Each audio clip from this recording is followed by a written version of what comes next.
day, and welcome to the Redfin Corporation Q2 2020 earnings call.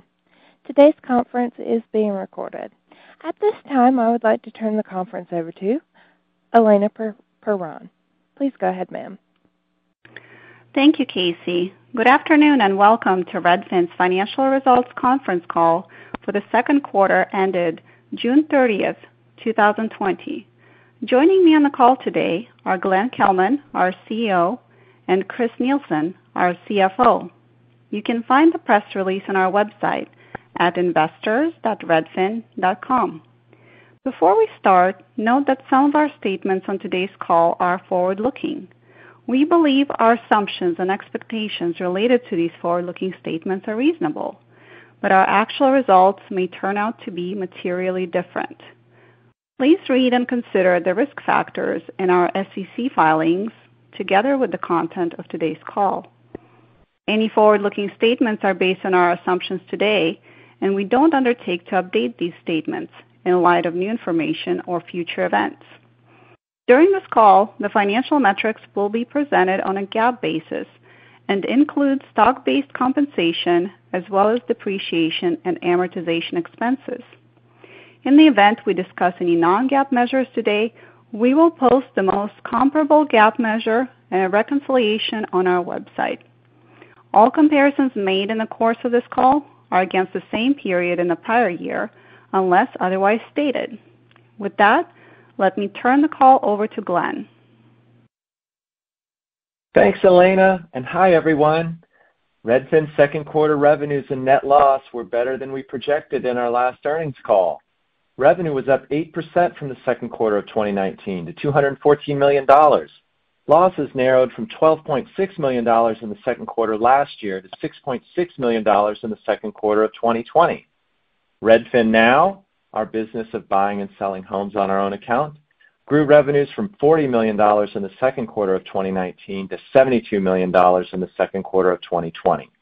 Over that same time, our other businesses, primarily lending and title services, grew 37%. In our core business of brokering home sales through Redfin agents and through other firms' agents working as our partners, revenues declined 12% compared to the same quarter last year. But those declines were confined to April, when core revenues fell 28% compared to the same month last year, and to May, when core revenues fell 17%. In June, revenues generated by our own agents and by our referrals to partners' agents increased 4%. Our market share decreased by 1 basis point from the second quarter of 2019. The loss is due largely to the high proportion of sales Redfin gets from western parts of the U.S. that almost entirely shut down in March and April. But we also need to hire more agents. Our commitment to employing agents lets us set pricing and service levels and safeguards the welfare of many of our workers. But that commitment also limits our brokerage capacity when demand spikes, as it did after our April reduction in force. The week before we furloughed 36% of our lead agents and laid off another 11%, customer inquiries were down 41% year over year. By the end of June, inquiries were up 40% year over year. That's crazy. Our partners have stepped into the gap, serving customers from Redfin.com when our own agents are busy. This buffers Redfin financially from the housing market's typical ups and downs, at least to a point. Partners generate less Redfin profit per transaction and much less Redfin revenue. Partners also generate fewer transactions overall because customer success rates are higher with Redfin agents. But partners improve brokerage margins by letting our agents focus on the most lucrative customers. In June 2020, the proportion of customer inquiries handled by our own agents was 17% lower than in June 2019. We're extending our software and potentially our call centers to give our partner agents more of the support now reserved for our own agents. These efforts should improve our partners' agent service and increase the average gross profit Redfin generates per website visitor. We're also rapidly hiring. The number of lead agents we employed on June 30, including new hires and those invited back from furlough, was 14% lower than pre-furlough levels. As of July 25th, it was still 10% lower. To meet current levels of demand, our lead agent census would have to be 13% higher than pre-furlough levels. Despite reports that our furloughed agents were being aggressively courted by other brokerages, 83% returned from furlough, only 8% quit. This is a testament to our wonderful employees' loyalty. At some point in the fourth quarter, we expect to be fully staffed against our current forecast of 2020 demand and to keep hiring from that point on pace with demand. Since many of the customers we'll meet in the fourth quarter won't close on a sale until the first quarter of 2021, we may have to wait until the start of 2021 to gain share at our historical rate of around 10 basis points per year. The good news is that by then we may be able to perform even better than our historical rate, mainly due to gains in our share of online real estate traffic. And even before being fully staffed, we expect our market share will almost certainly improve in the third and fourth quarters. One reason we're confident that the demand for more agents will continue at least through September is because Redfin.com's traffic is accelerating. Comparing the second quarters of 2019 and 2020, average monthly unique visitors increased 16%, with June's visitors up 31%, and July's visitors set to grow at a similar pace. June's rate is well above the 26% increase in average monthly unique visitors that occurred between 2018 and 2019. In May and June, Redfin for the first time attracted more visitors than Trulia, with only Zillow.com and Realtor.com still ahead of us. Much of our traffic gain is due to increasing levels of homebuyer interest, which benefits the whole market. But some of that gain is because Redfin is competing better for traffic. By comparing our traffic growth to that of other major sites and to industry reports on home touring activity and on pending home sales, we've concluded that we're increasing our share of real estate traffic even as the overall volume of traffic to all real estate websites increases. We have reason to believe our traffic share gains will continue. For many Google real estate searches, we're now one of the top 3 results, a position that draws far more traffic. And for most of 2020, we've been getting more of the visitors who discover Redfin.com for the first time to stay, increasing the rate at which those visitors subscribe to listings from Redfin.com or download our mobile application. And it isn't just more online activity. Redfin.com visitors are becoming customers at higher rates, with growth in customer inquiries outstripping traffic gains. At every stage of the home buying process, consumers are now more serious about buying a home than before the pandemic. For example, the customers who went on their first home tour in May, June, and July have been about 10% more likely than last year to return to Redfin.com within a week of their tour. In the past, this pattern of touring and browsing has been a reliable early indicator of customers' likelihood to buy a home. We've never seen such a sharp increase in home buying intent. With Redfin getting more home buying customers and more serious home buying customers, our challenge now is serving them well. This goes beyond the agent hiring we discussed at the outset of the call. It's harder to schedule tours automatically, and bidding wars have sprung up in places where they were once uncommon. Because market conditions and customer loads have swung wildly from February to July, our efforts to increase homebuyer success rate will be hard to judge in 2020. But other efficiency gains are easier to see. As part of our April layoff, we increased the number of agents under each manager, reducing the brokerage's per transaction cost by about 1%. This change, originally planned for later in 2020, is part of the long-term plan we've discussed with you on previous calls to develop a more entrepreneurial sales force. We have the opposite challenge when serving buyers instead of sellers. Listing agent productivity has been high, but we need more demand. Since June 1st, listing agent productivity increased year over year from an already high level, having already increased in 2019 over 2018. Our agents are making the most of our opportunities, but just need more of them. This problem with listing demand began before the pandemic. Year-over-year growth had already begun to slow from the first quarter of 2019 through February 2020. At that point, demand plunged due to the pandemic before partially recovering in the last 4 weeks, with year-over-year growth in the high single digits. At a time when sellers have been much slower to recover from the pandemic than buyers, any growth in listing demand is meaningful. Market-wide, new listings declined 43% year-over-year in April and still haven't completely recovered. Over the last 4 weeks, market-wide new listings are down 3% year over year. Since a home can take months to stage and sell, homeowners more than buyers are skittish about economic volatility, but also about health risks. To be a buyer, you have to decide only to walk through each home you're interested in, evaluating the risk home by home. But selling a home can be an open-ended commitment to welcome all comers for as long as it takes to find a buyer. Once a seller decides to meet an agent about listing her home, she wants to get it sold quickly. The net increase in Redfin's listing fees that we rolled out in December 2019 hasn't helped Redfin agents meet more customers, but it hasn't hurt us much either, reducing demand only modestly. Comparing the large markets where fees went up to the smaller markets where fees decreased slightly, the large markets have gotten customer inquiries at about the same or an even better rate. But in the markets with the fee increased, those customers have then had a moment of pause. We're slightly less likely to schedule a listing consultation. This modest net decrease in how many listing consultations our agents get from a given group of website visitors has been in line with our expectations.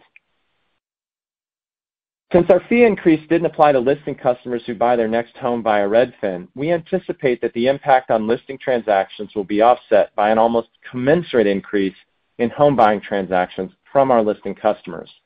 And of course, we expect the impact on listing transactions to be more than offset by a 35% increase in revenues per listing wherever the price increase took hold. To drive more listing demand, we've shifted our mass media ads to promote our listing service when earlier in the year we had promoted our service to both buyers and sellers. The ad that we shot with cell phones for $17,000 in May is outperforming traditional ads that cost more than $1 million to produce. Since we launched the new ad at the beginning of June, the year-over-year change in listing inquiries in the markets where the ad ran was 8 points higher than in the other markets. This performance, coupled with the possibility that the real estate season will extend deeper into the fall because of the pandemic, has encouraged us to spend another $6 million to $11 million on TV media in the third quarter. This range is broader than usual. We'd only spend $11 million if advertising rates stay low despite the election, and if this year's housing market keeps bucking the typical pattern of an early summer peak in demand. We also want to create new online channels for potential home sellers to contact our agents. Just as we built the agent network and software to support on-demand tours, we're now developing a capability to deliver on-demand pricing analyses so homeowners can talk to an agent at a moment's notice about the price at which Redfin would list their home and how we assess nearby home sales to develop that price. Homeowners have responded enthusiastically to early trials of this capability, which could lead to a high single-digits increase in Redfin listings once fully rolled out. The rollout will draw on one of the great competitive assets Redfin has developed over the years. We long ago hired locally licensed agents to work in call centers, at first to answer telephone inquiries from our website. We now expect to expand those call centers to support on-demand pricing analyses in most major markets by early 2021. Longer term, we want to take listing share not just with new demand channels, but with new products. This is why we aim to be the first company to give homeowners across the U.S. a complete set of choices for selling their home. First choice is standard full service at a low fee. The second option is a Redfin Now instant offer that lets the homeowner dispense with any hassle or financial risk in exchange for a lower sales price. The third option is Redfin's concierge service to renovate the home for a top dollar sale. Rather than selling each of these services through a separate online channel and a separate sales force, we'll guide customers through the merits of each product with one channel on our website, one sales advisor in our call center, and one agent in the customer's living room. We started piloting this approach yesterday in Southern California. But even before that, we changed the bonuses we pay the Redfin Now employees who generate instant offers. When we restarted Redfin Now on May 7th, our offer specialists earned the same bonus if a customer accepted a Redfin Now instant offer or listed her home with a Redfin agent. The results have been gratifying. Among the homeowners who rejected a Redfin instant offer, we more than doubled the percentage who met with a Redfin listing agent. This ability to make money from a failed instant offer is crucial because so many Redfin.com visitors ask for an instant offer and so few accept it. For every homeowner who accepted a Redfin Now offer in 2019, Another 7 who contacted us about a Redfin Now offer sold their home in a brokered sale. But we also want Redfin Now to make money in its own right. Even straddling the pandemic, Redfin Now's second quarter gross margins improved year over year by 90 basis points to negative 1.6%. Not only did we sell our pre-pandemic inventory at a slightly higher price than we promised on our last earnings call, we were also able to start buying homes again with lower offers. We've been helped in this regard by homeowners' reluctance to show their properties during a pandemic. Of the homes we've bought and then put on the market, many have gotten an offer for a higher price than we expected. Our goal is to generate gross profits from the business in 2021 or 2022, rather than betting on economies of scale from owning billions of dollars in homes far in the future. Redfin Now today is limited to 10 of our 97 markets. Our concierge service operates in another 10, sometimes more expensive markets. Redfin Now and concierge service overlap today in 5 markets. We plan to resume expansion of both services to new markets in 2021, after we've unified the process for selling concierge, Redfin Now, and our brokerage service, and after we've built the systems and staff to renovate many homes. The business that's growing most quickly within Redfin is Redfin Mortgage, which now accounts for about half of our other revenue. Our title business, Title Forward, contributes much of the rest. Redfin Mortgage turned its first monthly gross profit in May and had another month of gross profits in June. Second quarter gross margins for our other businesses improved year over year by 1,100 basis points to 13.2%. Some, but not all, of the gross margin gains are sustainable. We stopped hiring lenders when the pandemic first began causing economic carnage in April, even though mortgage demand kept rising. This in turn forced us to limit volume by raising rates, a tactic common among lenders in 2020. Revenue per loan increased as a result.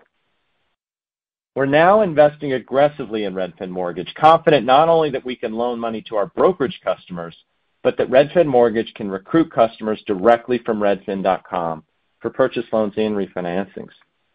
As with our brokerage service for home buyers, our main challenge with Redfin Mortgage is just keeping pace with demand. We've had to defer expansion to Seattle, Portland, and California, but we still hope to reach these markets by year-end, depending on how quickly we can hire lenders.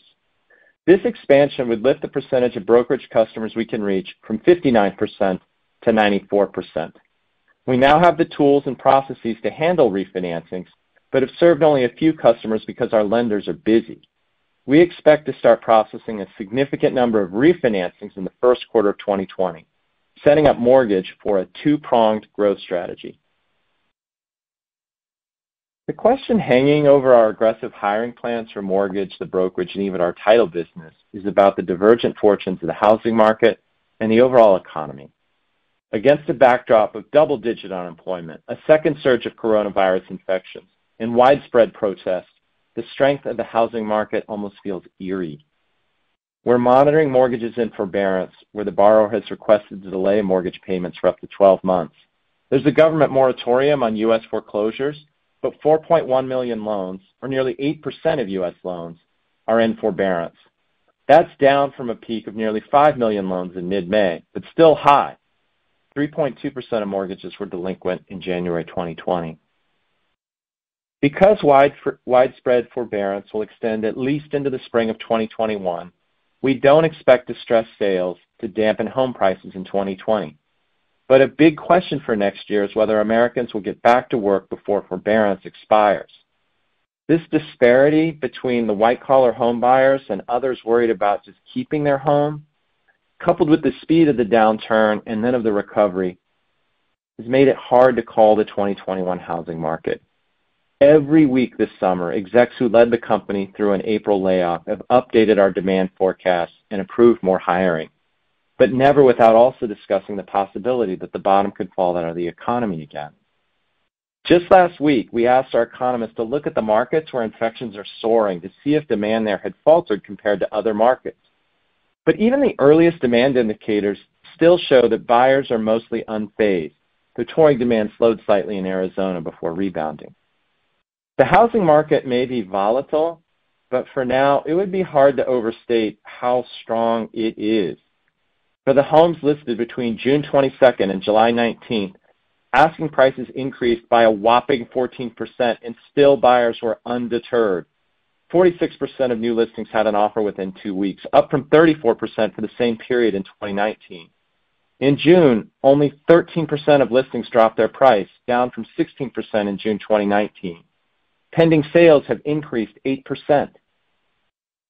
The number of homes on the market over the last 4 weeks decreased 29% year over year, with the drops only accelerating since April. Price increases have begun to draw new listings into the market, but still at lower levels than last year and far below the rate of purchases.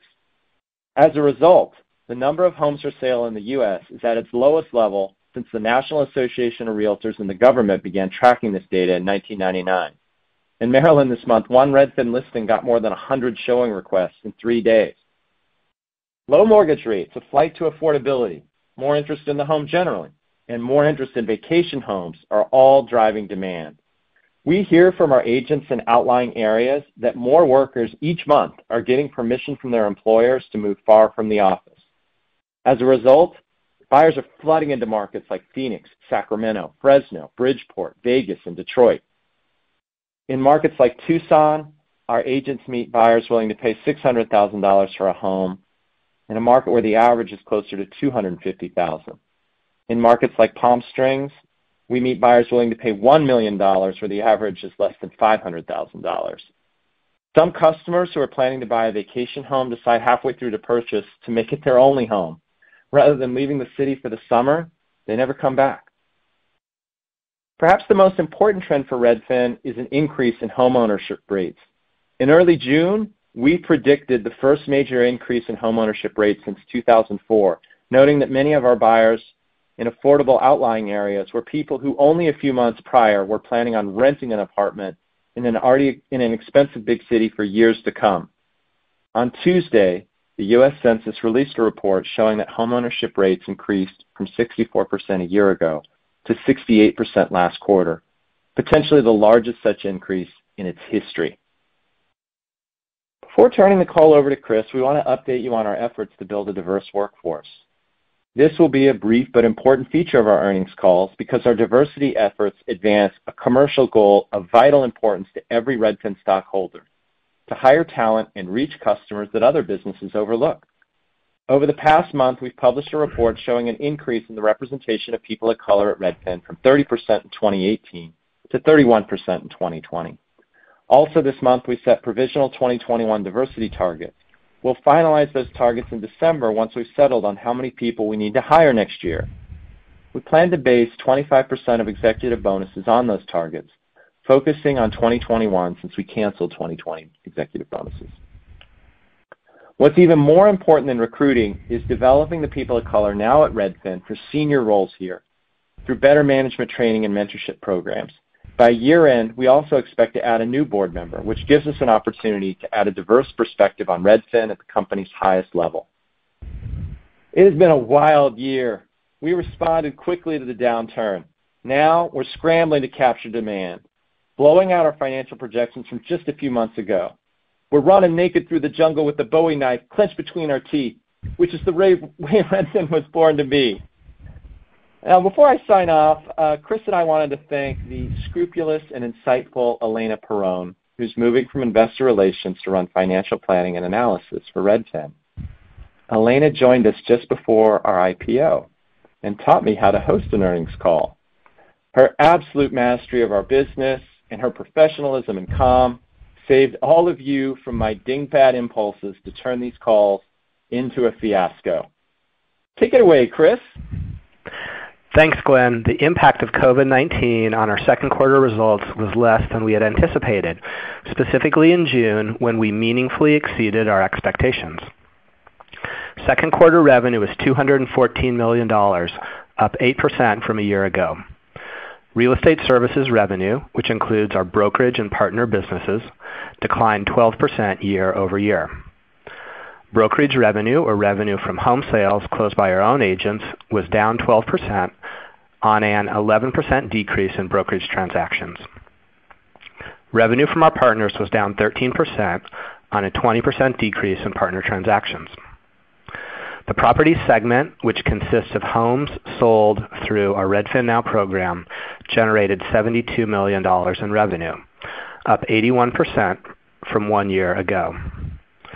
Our other segment, which includes mortgage, title, and other services, contributed revenue of $7 million, an increase of 37% year over year. Total gross profit was $46 million, down 5% year over year. Real estate services gross margin was 34.2%, up 200 basis points year over year, primarily driven by a 140 basis point decrease in home touring and field expenses, an 80 basis point decrease in personal technology expenses, a 70 basis point decrease in listing expenses, and a 50 basis point decrease in travel and entertainment expenses, each as a percentage of revenue. This was partially offset by a 170 basis point increase in personnel costs and transaction bonuses as a percentage of revenue, driven by additional pay for agents as deal volumes temporarily declined. Properties gross margin was negative 1.6%, up 90 basis points from a year ago, primarily driven by a 270 basis point decrease in personnel costs and transaction bonuses as a percentage of revenue. This was partially offset by a 220 basis point increase in home purchase costs and related capitalized improvements as a percentage of revenue. We're still being careful about the prices that we pay to buy homes through Redfin Now. Since we believe that the real estate market has normalized after COVID-19 related disruptions earlier this year, we'll go back to no longer providing an update on the capital limit for this business.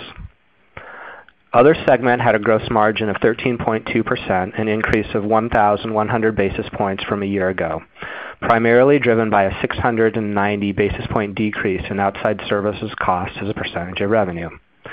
These businesses continue to scale against their fixed costs. Total operating expenses were down 17% year over year and represented 24% of revenue, down from 31% of revenue 1 year ago. Technology and development expenses increased 12% from last year, driven by an increase in personnel costs. Marketing expenses declined 65% year over year as we paused our mass media and performance marketing campaigns in late March. General and administrative expenses grew 30% year over year, driven entirely by a net $6.2 million of incremental and direct restructuring costs related to COVID-19. Our net loss, including stock-based compensation and depreciation, was $6.6 million, compared to a net loss of $12.6 million in the second quarter of 2019. We also recorded a dividend on convertible preferred stock of $1.3 million. As a result, our net loss attributable to common stock was $7.9 million. Diluted loss per common share was 8 cents, compared with a net loss of 14 cents per share 1 year ago. Now turning to our financial expectations for the third quarter of 2020. Revenue is expected to be between $214 million and $225 million, representing a year-over-year decrease between 10% and 6%. We expect our property segment to account for $10 million to $14 million of that revenue, representing a decrease between 88% and 83%. We don't typically provide guidance on gross margin, but because our lead agents are so busy right now with serious customers, we do expect real estate services gross margin to increase year over year for the third quarter. This would mark our 5th straight quarter of improving real estate services gross margin as compared with the prior year.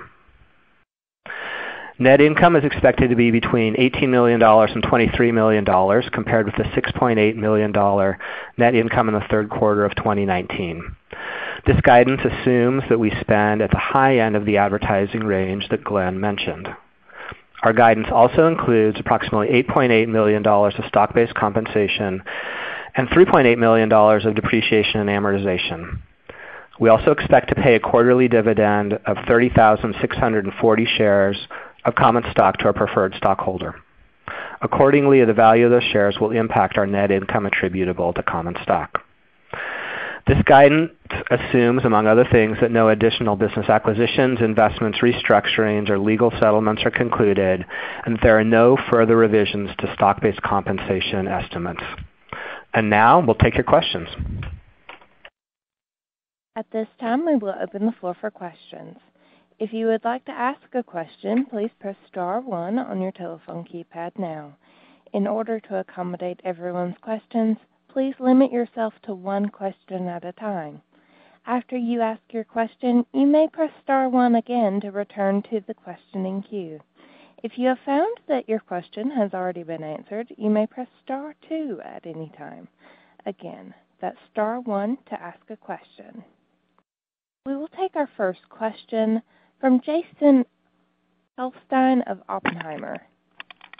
Thanks. Hey, guys. And Elena, we'll miss you in the IR role. Oh, yeah. So on I don't know, again, I'm multitasking. Did you comment on what you thought the impact was on the change in market share? Normally you gain market share. This quarter. It was basically flat on a year-over-year basis. And then just to follow up on Chris's comment about the real estate gross margin for the second quarter, it sounds like it'd be basically 38% or better, which would be up sequentially, and it would seem like maybe second quarter was even better than you thought for real estate gross margin. So should we start to think that we're kind of at a new, I don't want to say new paradigm, but at a new level of agent productivity, and you feel like obviously pending market volatility that new level of gross margin, real estate gross margin is sustainable? Thanks. Why don't I handle share, and Chris, you can talk margin? Jason, the comment we gave in the earnings script was just about how share was flat to down because we are concentrated in Western markets, which were hit hardest by the pandemic, but also because we laid off or furloughed 1,000 people. So demand went down 40%. A couple of months later, it was up 40%, and we had to hire as many people as quickly as we could. So we're pleased at how many folks came back from furlough. We're now hiring above and beyond that, but we need to do that to get back to really strong share gains. And then with regard to margin, we do expect third quarter real estate services gross margin to be improved over the third quarter of last year. I'd be just a little bit careful about extrapolating that too far, though, because our agents are just super busy right now. They have really met a lot of customers over the last few months with very high intent. That's allowing for very strong productivity, but that may or may not be kind of the normal state of the housing market, and so it's something that we'll just have to watch here for a while. But just as it relates back to the second quarter, we were pleased with the gross margin we were able to achieve, and a big chunk of that is just that demand came in strong and closed strong, and that obviously helps gross margin when the revenue piece of that works out well. Thank you. We will take our next question from Tom White of D.A. Davidson. Great. Thanks, guys. Two, if I may. Just first on your mortgage business, can you talk a bit more about the strengths there? Is it just kind of the expansions into new states over the last several months? Is it rising attach rates to your buy-side transactions? Is the pandemic, driving more consumers to utilize the product, perhaps? Just some color there, and if you could update on attach rates too for mortgage and title, that would be great. And then just a quick follow-up. Great. So there are many reasons that the mortgage business is growing. Our agents love recommending that product, so we're bullish on attach rates. We also just see more opportunity for profit because rates are so low and every lender is so busy. So what we did and what other lenders have done just to limit volume is to raise our rates above what they would normally be, increasing revenue per mortgage. We're expanding, and at the same time, we think we can monetize a vast Redfin.com audience by offering mortgages to people who are not Redfin brokerage customers who may want that to buy a home through another agent, or who want it for refinancings. We've had requests from our customers who did use Redfin to buy a home, but 2 or 3 years ago, to have Redfin handle the refinancing. So for many months out, Redfin Mortgage is going to grow as fast as we can scale our hiring, our training, our culture. Great. And then just on, there's been a lot of data points out there about, this trend of urban flight and people leaving congested cities. Glenn, I'd just be curious to hear about, is that an opportunity or a risk for you guys? Obviously, there are a lot of large urban markets that are big core markets for you. And if people are leaving, I guess that's good for the sell side part of your business. But, if they're moving to rural areas where maybe you're not as, not as big, just trying to think through that. If Cheyenne, Wyoming has a real estate boom, we'll miss out on it because we don't cover that market, but we do cover a massive number of markets. We're in places like Rochester and Buffalo and Raleigh and Savannah. So it has been a huge business benefit to us. Almost all of our agents are reporting an exodus from San Francisco, LA, Boston, and New York. If you talk to those folks, you hear about how proximity to transit doesn't matter in Connecticut, about how people aren't worried about an open floor plan anymore. They want a different room to Zoom from for the kids and for themselves. So what they want in a house and where they want to live, coupled with the fact that they're just thinking more about a home, means that there are going to be more real estate transactions in the United States. And it's up to us to take advantage of that and continue to shift our operations to smaller and mid-sized markets.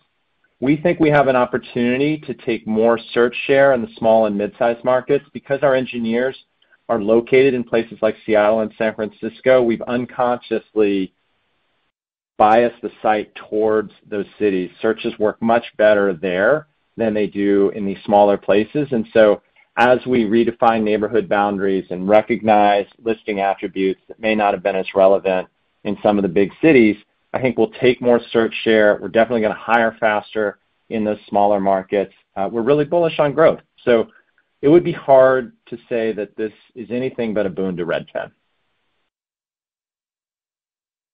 Thank you. We will take our next question from Edward Yruma of KeyBanc Capital Markets. Hey guys, thanks for taking my questions this afternoon. 2 quick ones from me. I guess first, you guys gave some statistics around agents that were in furlough that came back, but given the kind of intense market that you have right now, what's the retention like on your lead agents? Are you seeing higher attrition? And then as a follow-up, I know you guys have been very innovative in terms of kind of contactless showings. What's your sense on the consumer appetite for this going forward as we start to see mobility improve? Thank you. Got it. Well, first of all, just to comment on agent attrition, we haven't seen a significant uptick in attrition, but we are worried about the welfare of our employees. Folks are working really hard under stressful conditions because their kids are at home, unable to go to camp or school, and they're worried about meeting customers one after the other when infection risk is still high. So we're just drawing on the reserves in our culture, and we've been doing that all summer.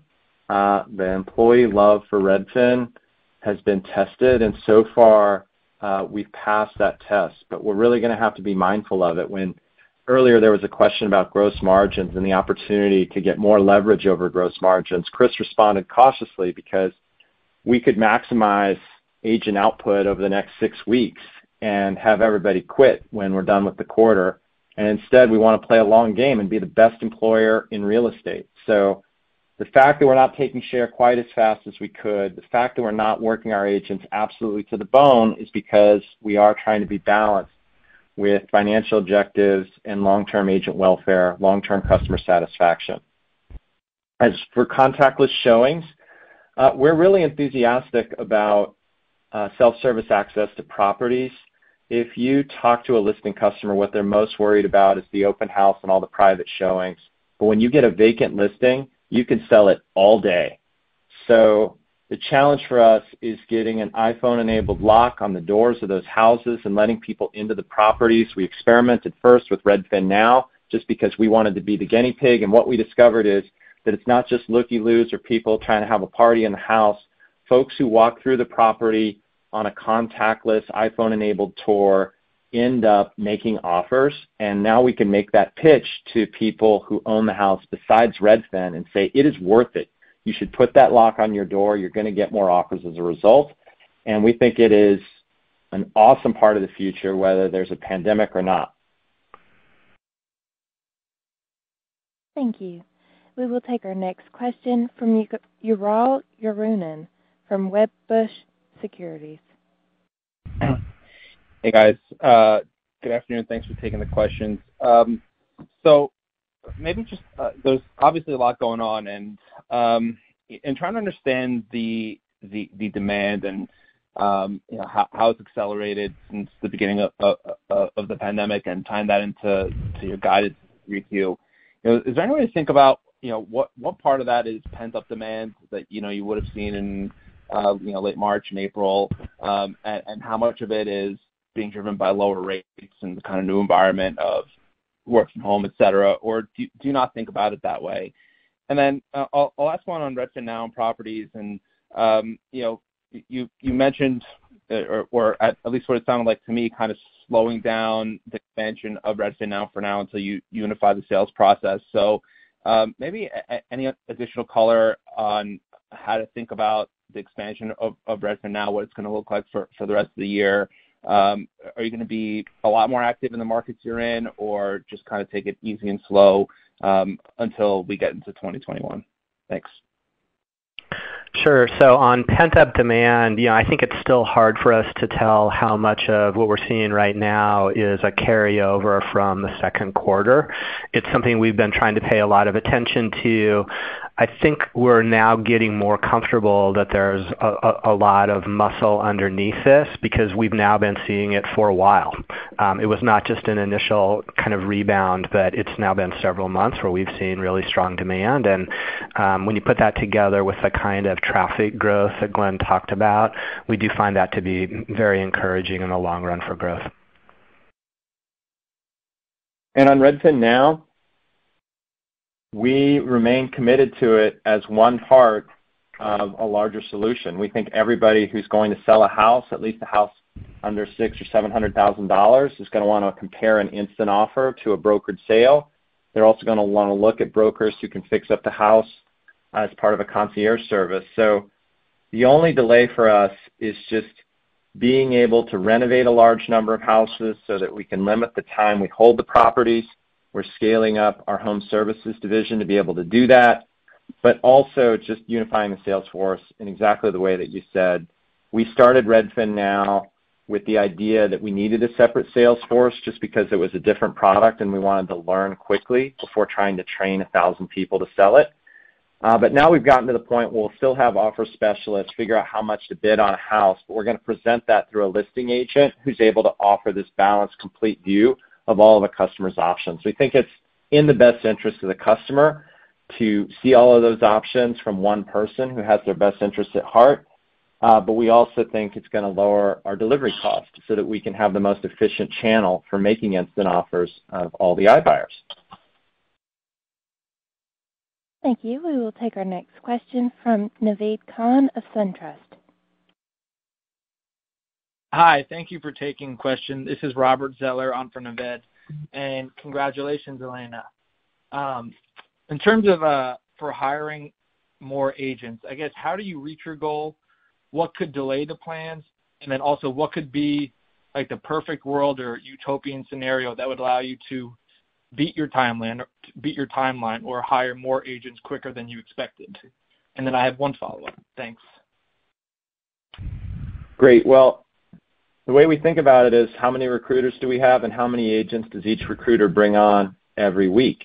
And so far we've been outpacing our goals, but we need to add recruiters. When you do a layoff, say in April, the first people to go are often recruiters, because if you're losing employees instead of gaining employees, you certainly don't need recruiters. But we've been able to bring back that recruiting team, and they've come back hitting on all cylinders. It's a tribute to that team.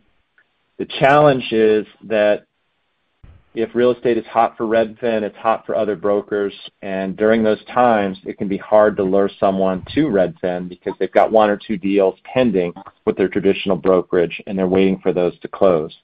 Having said that, the whole financial statement benefits from the demand that we're seeing because it's not as if we're turning away customers when we don't have enough of our own employee agents. We send those customers to partners, and that lets our employee agents focus on more lucrative clients.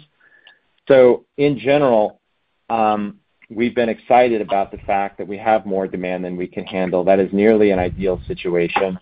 And we're fairly confident that we're going to be able to recruit folks because we've been able to get people who come from backgrounds outside of real estate to be very effective as real estate agents very quickly. We have long insisted that we can't just feast on other brokerages' census. We have to develop agents who are great at customer relationships, great at service, hardworking. And when you take somebody who's working in hospitality or retail or some other business and say, you can make $100,000 a year after your first year at work, that is a very lucrative opportunity for those folks. And it's especially appealing now that there's double-digit unemployment. So we're excited about our ability to grow, and we're just determined to make sure that it's high-quality growth because the quality of the service depends on technology and systems and policies and everything else, but it also depends just on the quality of the mammal who is delivering that service, the quality of the human being. Got it. Thank you. And then just how do you see the pace of home sales for the next quarter and for the rest of the year with all the factors that are in the market right now, such as very low supply, very low rates, increased in prices? So just curious on what you guys are seeing in terms of the pace of home sales going forward. Well, if you've been on these calls long enough, you know that I'm a nervous Nelly. I'm always talking about how the bottom could fall out or something could go wrong. But if the conditions continue the way that they are, which is a big if, given that there's a second surge of infections and double-digit unemployment and the new GDP results that came out today, but right now, it could not be stronger.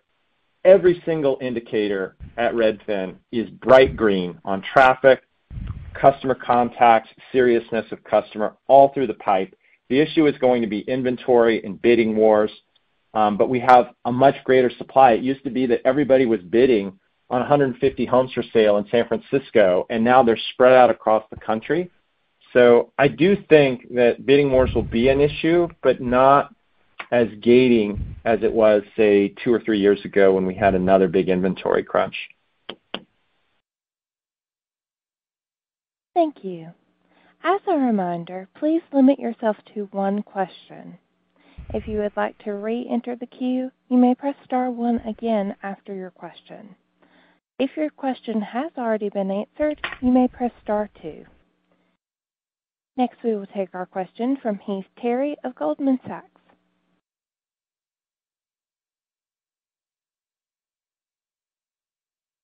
Hi, thanks. Just wanted to dig into a couple of things. One, on the discussion that we had earlier around market share. I know it's largely a function of mix with the West Coast. If you were to try and normalize for that, is there almost like a same-store sale number that you could share or sort of qualify for us in some way to look at what share looked like on a market-by-market basis, sort of what you've seen there?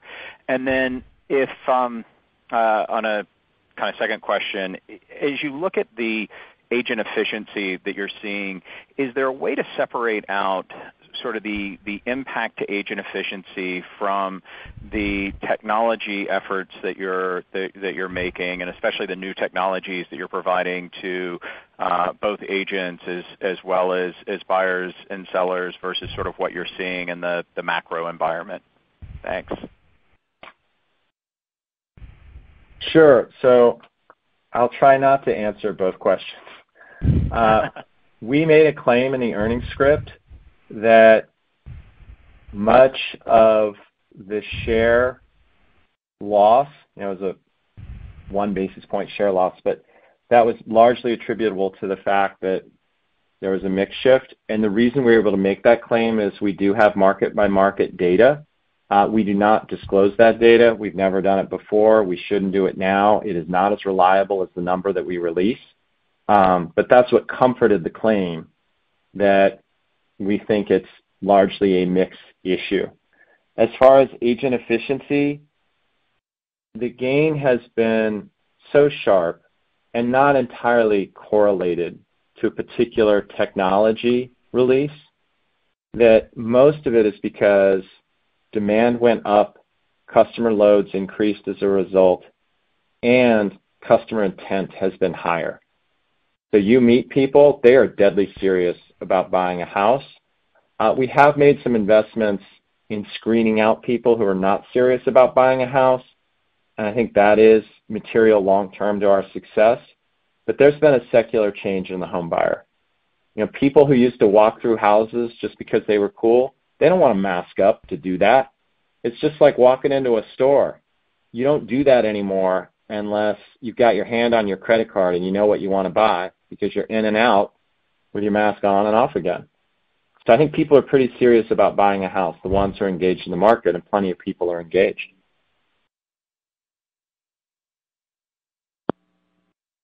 I wish we could take more credit for it, Heath.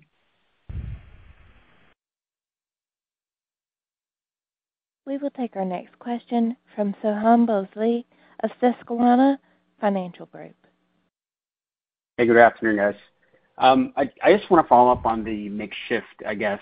You know, does this actually make for, you know, is it a good reason, I guess, to maybe keep your efforts in sort of the coastal regions rather than, you know, move faster into the lower price markets, you know, as in order to sort of maintain that share, or are you still focused on sort of, you know, going into those lower price markets? It just seems like, you know, if you sort of continue your efforts in the you know, the higher price markets, you won't see this sort of differential going forward.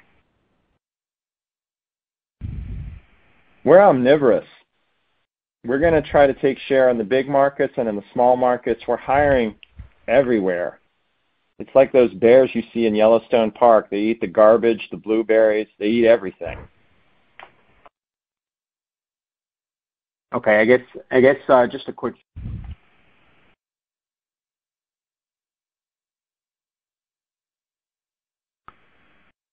We will take our next question from Brent Thiel of Jefferies.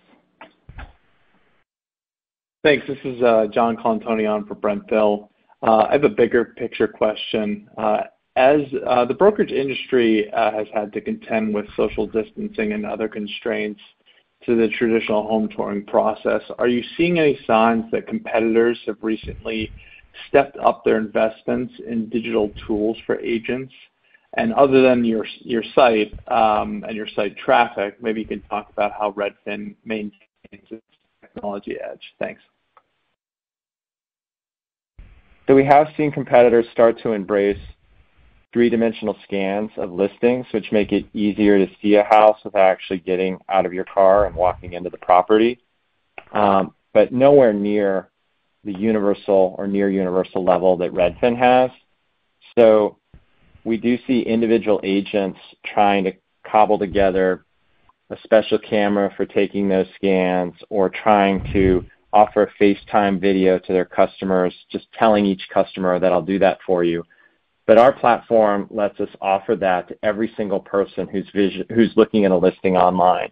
And just being able to tell everyone that we can take you through the whole transaction without having to meet you is a comfort to many customers. I would say it's just as important, or maybe perhaps more important, to home sellers that we know how to sell a house without having to host open house after open house, because we can show you how much traffic that listing is getting online. We can run digital campaigns, and you can see the results in real time from your computer. And just talking to people about the premium amount of traffic we can deliver because of our platform, because of our digital capabilities, has been more important. It used to be that when you told somebody, hey, we're going to run these custom campaigns going to be email, it's going to be redfin.com, it's going to be Facebook. There's plenty of work we have to do here. They'd say, but what about the postcard? Are you going to send a postcard? Nobody's really saying that anymore. People really want to hear about how you're driving virtual showings. So I do think it favors us. I do think the industry is going to try to close the gap and only get halfway there.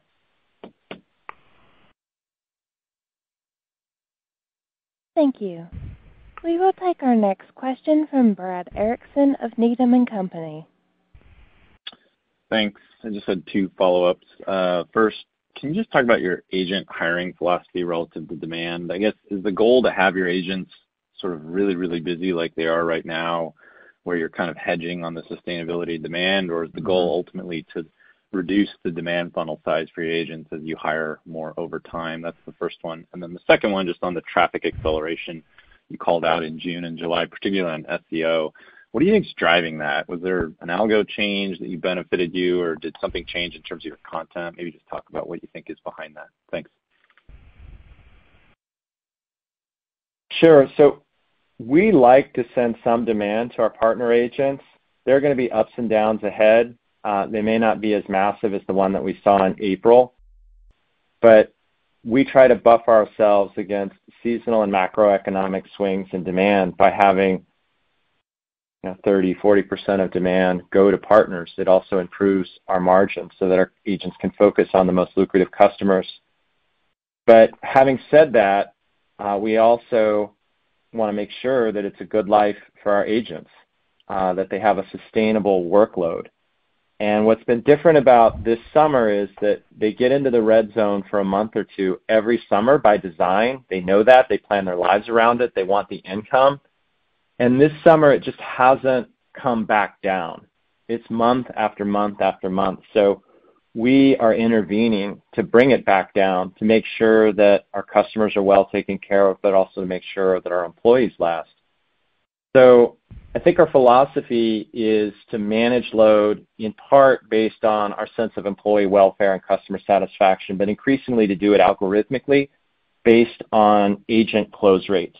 So there are some agents who can handle 15, 20 new customers a month, and they are going to make sure every single one of those customers who wants to buy a home is successful. And there are other agents who get overwhelmed, and you can't have one size to fit them all. So instead, you're measuring how many of those customers are actively engaged in a home search through their online activity, but no longer engaged with the brokerage, and then intervening with agents who need to have lower customer loads on an agent-by-agent basis. And the reason we can do that is because we've elaborately instrumented the brokerage experience and the website to keep track of a customer all the way through from their first visit to getting the keys. And we know when there's a problem, and that's when we're going to take action. We don't want to get into what we've done to improve our site, but hopefully we set up some credibility when I told Heath that we can't take credit for increasing agent productivity. It's largely the result of increasing home buyer intent. So that I can say now that some of the traffic gain is also a market-driven tailwind, and some of it is because we have done things to get more traffic. And the simplest evidence of that is that we passed Trulia. If it was just a rising tide, the Trulia boat would be lifted right alongside ours, but instead our boat has nudged ahead. Thank you. We have an additional question from Saham Bosley of Susquehanna Financial Group. Hey guys, thanks for getting me back in here. Just the follow-up question I had was, Glenn, on the iBuyer business model. Just thinking about it through cycle, there's some debate that the iBuyers could play the role that they could play during volatile times. On one hand, some say they could be liquidity providers, and on the other, we saw in the last couple of months that you guys as well as others have stopped buying completely. So I guess the question is, what are your thoughts on the evolution that's maybe required to the business model to make this more of an ongoing business rather than start-stop in times of volatility? Chris, do you want to start with that one?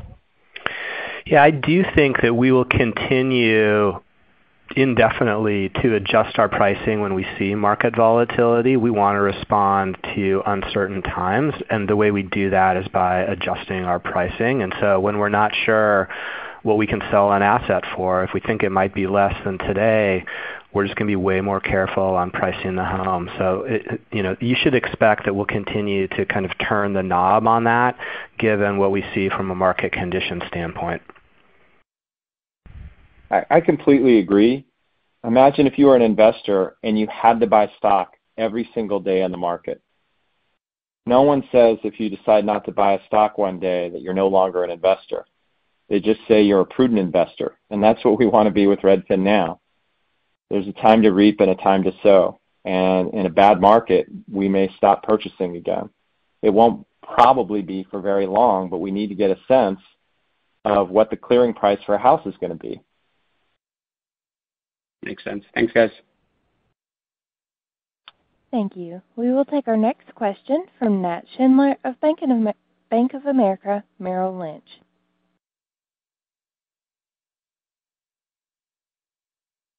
Yes. Hi, guys. Sorry. Well, I think most of my questions have been answered, but we really have a kind of a big question that maybe you'll help me out on. We've been hearing about the suburbanization trend for a long time, and everybody is talking about people desperately moving out of the cities to get to the suburbs, and I get that.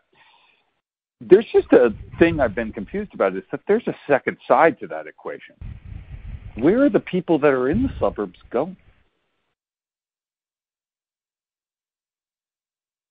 Well, I think there's a long-term trend, not just to the suburbs, but to outlying areas.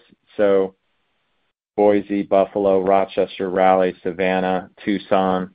These smaller cities and towns are also getting plenty of folks. And then the suburbs can get bigger. Seattle is a perfect example of a city that's bounded on several sides by water, but there's sprawl in most cities where you can plat out new developments. And for the longest time after the great financial crisis, developers were scared to do that. They were excited about urban infill and trying to make Seattle or San Francisco more dense, and often frustrated by zoning policies and by the cost of land. But eventually you just decide, especially in a place like Nashville where it's a zoning free-for-all, we're just going to build houses as fast as we possibly can. So the builders are really ramping up to take advantage of this. I also just think that the suburbs themselves are going to get more dense. So you see pressure on suburbs to upzone, to provide more mixed housing, to be more affordable.